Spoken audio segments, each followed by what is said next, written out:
seperti menyelam. Sekarang kita berada di bawah permukaan laut. Kamu bisa melihat kehidupan di sini. Terdapat berbagai jenis ikan dan hewan laut lainnya. Dan, hai, beberapa orang yang sedang berenang melambai ke arah kita. Sayang sekali, kita tidak bisa berlama-lama di sini. Dadah! Pada kedalaman 20 meter, dunia baru mulai terlihat. Terumbu karang di perairan dangkal nan cantik berada tidak jauh dari bibir pantai. Dan hai, kita bertemu orang lagi di sini.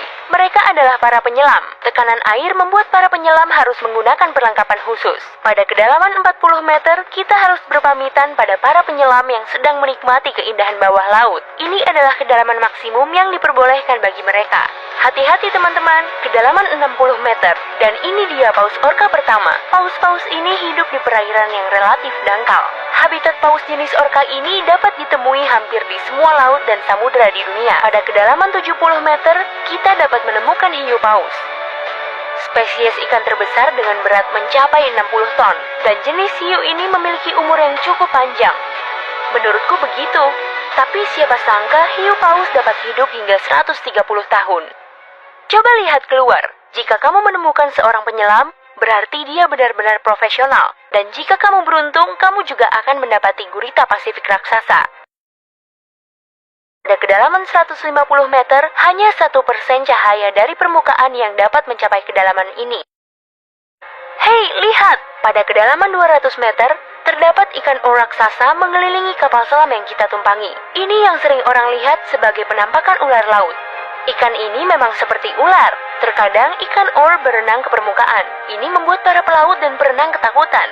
Tidak heran, panjangnya dapat mencapai 11 meter. Itu kepiting laba-laba Jepang. Kamu pasti bingung, kenapa disebut laba-laba? Begini, coba lihat kaki-kakinya. Kamu pasti langsung mengangguk setuju. Omong-omong, mereka hampir tidak memiliki anggota tubuh apapun selain sejumlah kaki. Tubuh kepiting jenis ini biasanya hanya berukuran 0,5 meter.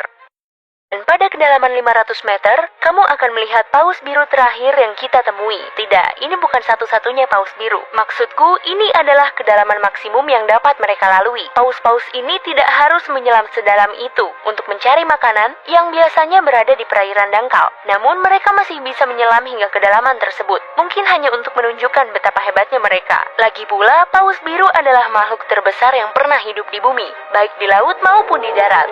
Sekarang kita memasuki bagian yang sangat menarik dari samudra, di mana cahaya matahari tidak dapat tembus sama sekali dan berbagai makhluk aneh hidup di dalamnya. Salah satunya adalah cumi-cumi raksasa. Iya, jenis cumi-cumi yang sangat legendaris. Cumi-cumi ini hidup di kedalaman 900 meter. Bayangkan, seekor hewan bermata seukuran frisbee. Paus kepala kotak selalu memburu cumi-cumi raksasa ini, namun mereka bisa melawan.